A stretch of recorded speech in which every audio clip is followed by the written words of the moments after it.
Are you wondering who would even hire you as a complete beginner? Landing your first client can be scary because you feel like a fake. However, I can assure you, I was just like you. I started from scratch too.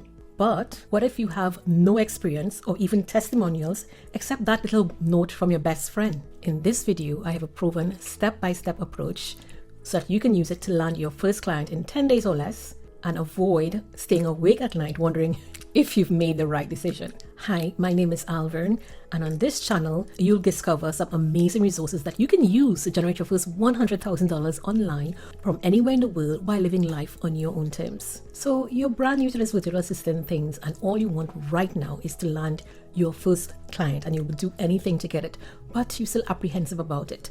So here are 3 ways that you can use to land your first client. Number 1, do me a favor and reach out to everyone in your network. So it could be past people you've worked with in the past, in past companies, people on LinkedIn who are connected to you, anyone particular in your network. Maybe you work with them or went to school with them, trained with them, in a ukulele club with them, whatever it is that you're probably close friends with them, and just inform them that you're starting this new thing, call a virtual assistant, explain to them, what sort of things that you do for businesses, small businesses, and ask them if it is they know of anyone who they think can benefit from your services. So that's option 1. You're probably thinking, you know what, Alvern, I don't like option 1 because I don't want anybody to know that I'm doing this thing just in case I fail.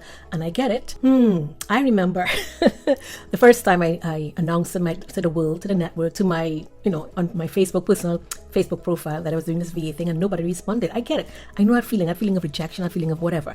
But if people don't know that you're doing it, then it can be tough getting someone to, work with you. But here's option 2, which might make you feel a little bit better and might sort of separate you from getting that or feeling that rejection head on. So option 2, I need you to go and maybe look at your local chamber of commerce, any kind of business directory in your local area, and make a list of all the businesses in your area, the decision maker and their email address, and write a nice little email reaching out to them and telling them about the service that you're offering, how it can actually help business, because many people don't know, not the whole world, don't know about virtual assistant and what they do and how they can help.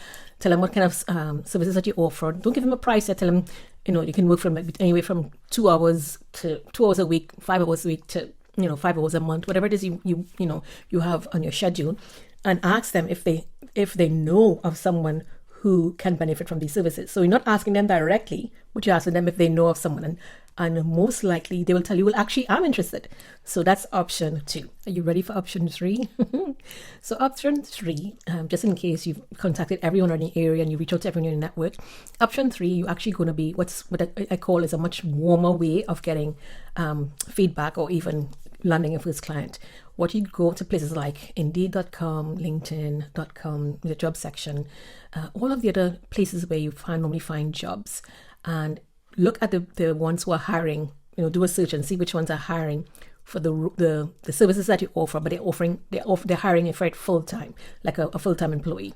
Reach out to the hiring manager, because normally in places like LinkedIn you actually see where they could hire, who the person is hiring, and ask them if it is they would be open to hiring for that role on a contract basis or part-time basis, or whatever way you would like to do it based on your particular situation. Because some people want to work in that situation full-time but as a contract, or part-time as a contract, or maybe just a few hours a week or day or whatever it is.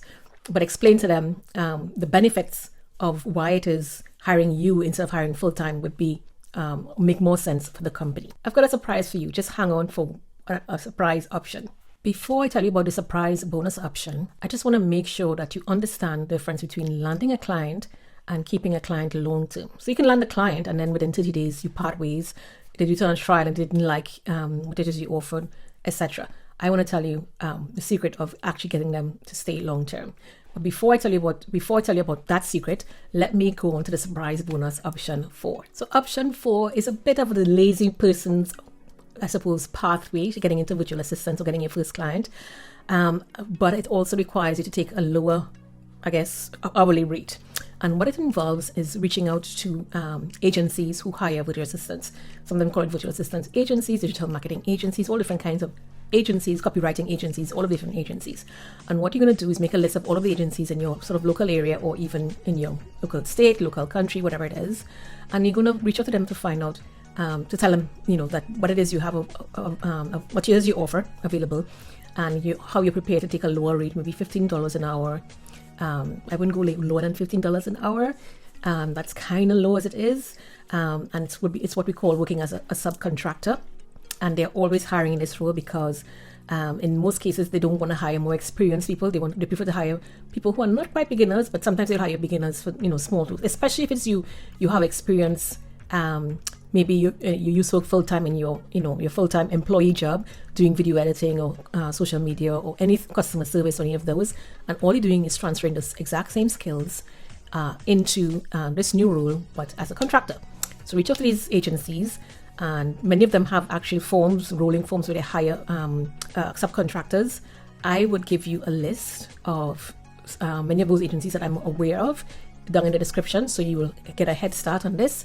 But like I said, it's a lazy man's option, but you pay a penalty for that in terms of you are paid a lower rate compared to going directly with a client. Now that you know how to land your first client, you're probably wondering, that's all with Uncle Alvern, but how do I get my long-term clients, and how do I prevent clients from ghosting me? So I can mention I've included a resource down in the description of the called Profitable VA Planner that allow you to get access to everything, all of my experience, years of experience in the industry, so that you can prevent yourself from getting all of those little mistakes, costly mistakes along the way.